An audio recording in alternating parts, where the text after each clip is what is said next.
జగన్మోహన్ అసెంబ్లీకి నాకు ప్రతిపక్ష హోదా లేదు, ఎందుకు నేను రావటం, నాకు మైక్ ఎవరని మాట్లాడటంపై మీరేమంటారు? ఆ పిరుకువాడు జగన్మోహన్ రెడ్డి.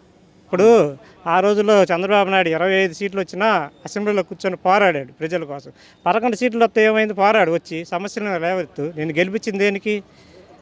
ప్రజలు ఎమ్మెల్యే చేసింది ఎందుకు? ప్రజల కోసం పోరాడాలి. కానీ పిరికివాళ్ళలాగా ఇంట్లో కూర్చొని నాకు ప్రతిపక్ష హోదా కావాలి ఎట్లా వచ్చిందండి? 11 సీట్లకు ప్రతిపక్ష మాత్రం తెలవదా జగన్మోహన్ రెడ్డికి? సార్, ఈరోజు కొంచెం మంది పోలీసు వాళ్ళని జగన్మోహన్ రెడ్డి బెదిరించడంపై మీరు తప్పుడు కేసులు పెడుతున్నారు, మీరు ఎక్కడ ఉన్న సముద్రాలు దాటినా మీ మీద వదిలేది లేదు, కేసులు వేస్తాం, మా గవర్నమెంట్ వస్తుందని మాట్లాడటంపై మీరేమంటారు? ఏమంటారంటే ఆ పార్టీ నాయకులను కాపాడుకోవడానికి, వాళ్ళకి ధైర్యం చెప్పడానికి ఒక పలుకుతున్నాడు తప్పితే అంతకుమించి ఏం లేదు. ఇంకెక్కడికి వస్తాడు జగన్మోహన్ రెడ్డి?